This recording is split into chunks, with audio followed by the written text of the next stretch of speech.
Hi, my name is Al Green. Not that one, but the struggling guy who was in the music industry for years trying to sell talent and songs to agents. The agents befriended me and taught me techniques that I want to pass on to you through my program, which is called You Can Talk, You Can Sell. Anyone who has ever taken this program has excelled in selling and either risen to the top of their company, their team, or the top of their field.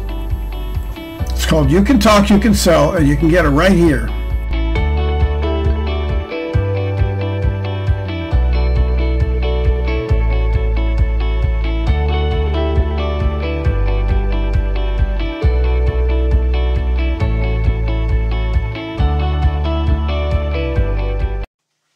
How important is your job in sales?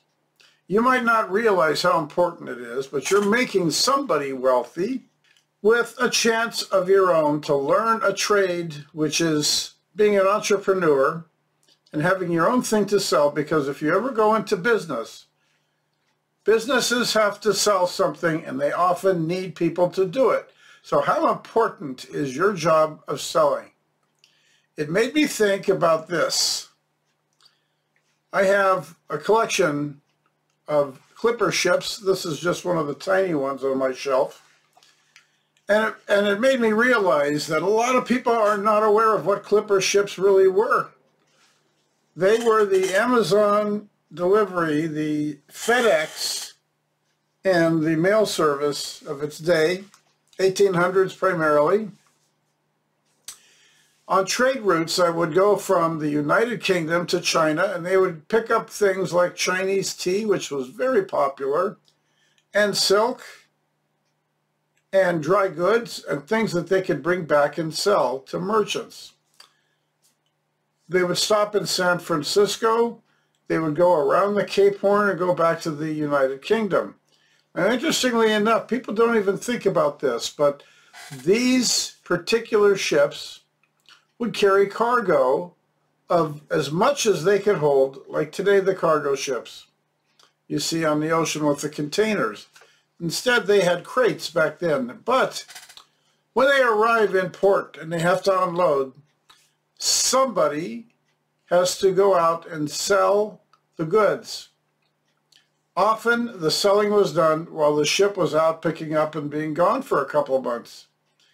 They would have a person who was a merchant that would go into all of the little shops to say, we're going to be bringing in tea, and they would sell it to them, and they would command a high price, and also would offer a delivery of the real goods from other lands. They would bring over all kinds of things. They would bring coffee, whatever it took, whatever dry goods they could pick up. Sometimes they would carry a few passengers, but often not many. And the people who worked on the ships themselves had a pretty hard time. But think about it. The owner of the ship sets up a purchase from a foreign country like China. And they're going to buy things like material. They're going to buy things like, who knows, blankets, clothes. And they're just going to buy. Now, it's not a big deal. We don't do a class in buying. We do a class in selling. Because when you buy something for the purpose of selling it, it's just going to sit in your warehouse if you don't have somebody to go out and say, hey, come and buy this. When you have a warehouse, a ship that has to be unloaded, and everything goes to a warehouse, somebody has to go sell it. Or somebody has to arrange delivery. And now we get into a whole other part of commerce that people never talk about. What were these all about? What were these all about? The ships themselves were a business. Again, we're back to doing business. You have a job that is so important because if you sell goods, you're the one that gets them out of the warehouse, because what good is it for a company to buy goods, whether it's wholesale or not, or manufacture them, and let them just sit with nobody using them? It sounds kind of ridiculous when you see all the mattresses on sale every every month, okay? But they don't want them sitting around. They want to move them somewhere. Somebody needs mattresses, and they've got warehouses filled with them. The same goes for furniture. The same goes for technology. There must be millions and millions of computers that are sitting on shelves, and smartphones as well. The salesperson is the one that makes them move. You have an extremely important job. You're a key link to the chain of commerce all over the world. So your job is extremely important. One of the things we talk about is taking it seriously. Why? Because you are in a serious business. You have something, a talent, that most people don't even know that they have or can use. And one of the reasons why most people fail is because they don't really believe that they have the type of personality or the talent to move forward and actually do sales. And so they don't commit themselves because they figure they'll play at it. They'll give it a try and see how it goes. That's what happens to a lot of companies when they have a turnover and you have a lot of salespeople that come and go. It happens all the time.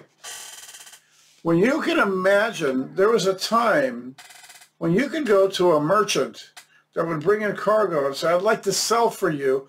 I will get all this stuff out of your warehouse for money, and you'll make a lot of money. Because when they would import something from China, believe me, it had a higher price. They didn't grow it in the UK. They didn't grow it in Ireland. It came from China. And when they would pick up rare silks and clothes, type of garments that they would get from China, believe me, they were expensive. Why? Because they came a long way in a very expensive vessel, but still, somebody had to sell this to somebody.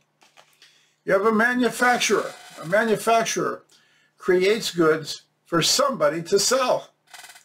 If you've ever worked for a manufacturer or a service bureau, a bureau that does something like maybe sells dispatching services or carriers, people who deliver things from point A to point B, or if you've ever sold customized electronics for high technology, you've got to find the market and go talk to somebody because they might not know it's there. Meanwhile, you've probably got a competitor that's letting them know that they have it.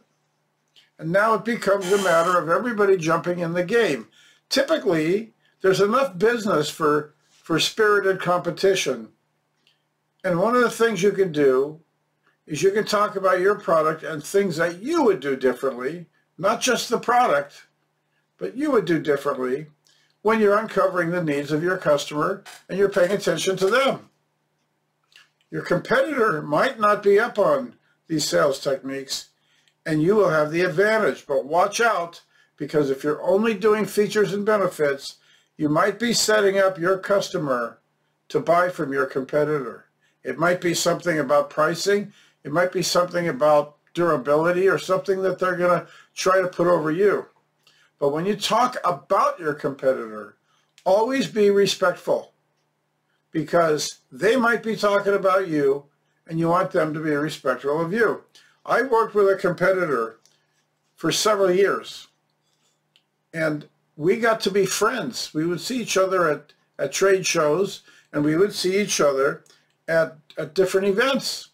And we joke around. We would trade the giveaways that my company gave and his company gave. He'd give me things, I'd give him things, and we have a great relationship still to this day, even though I don't work in that business anymore.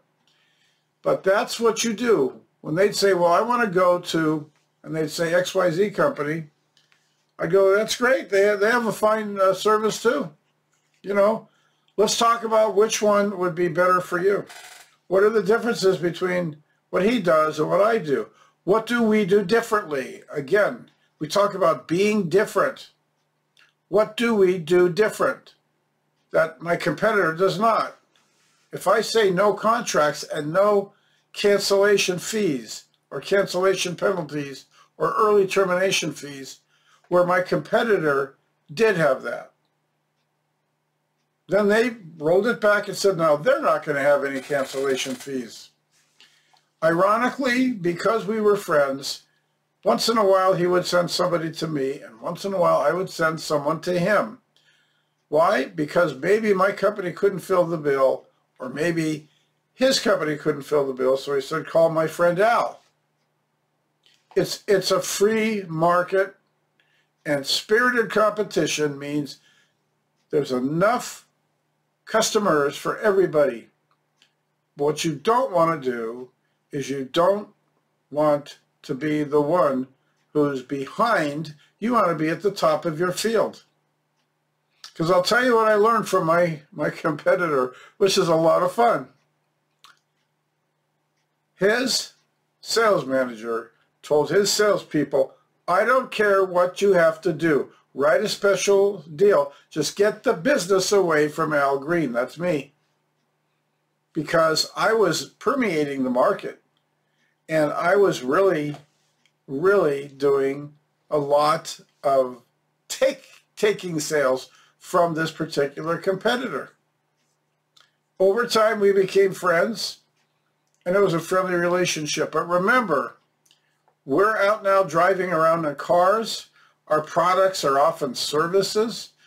If it's other things that are not supply chain issues, like the manufacturer has already made so many that are sitting in the warehouse and they have to be sold, somebody's got to move them, okay?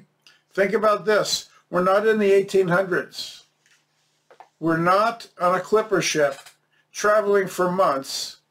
We're the guys that sold what they had in their cargo holds. We're the people that moved and created an industry. And our job is important because we're making people wealthy. We're making companies wealthy. Remember, the people who owned the clipper ships were some of the wealthiest people in the world. They were the Bill Gates and the Elon Musks and the Warren Buffetts. They were the people that made a lot of money because they knew how to do this, and yet every one of them had to either go out and sell themselves or hire somebody that would go out and sell for them. They had agencies that would be marketing for them, and they would find buyers. Sometimes the buyers would buy bulk amounts for a distribution of their chain stores. Or they knew a particular area and could sell to every one of the specialty shops in a particular area, whether they were tea shops or whether they were retail establishments like grocery chains and stores that sold special things like silks, clothing, and textiles like that. But the salesperson was the connection between the customer buying and the delivery from the merchant. So think about that. If you had a clipper ship that went to China, you're the go-to person that creates the sale that made it the real reason why that boat went to China and purchased. It's not hard to purchase from somebody that makes something. It's very easy. You're not a salesperson. If you go up to a Chinese tea manufacturer that packages little packages of tea and say, I want to buy 1 million pounds. I want to ship 100,000 pounds at a time on my ships. You negotiate a price, and it's very simple. That's not even selling, that's buying. You're the conduit for the buyer, so be the conduit. But just remember, your job is important. That's why the trainings are important, because you're the link, so you might as well take advantage of it and raise up and be one of the top people in your field.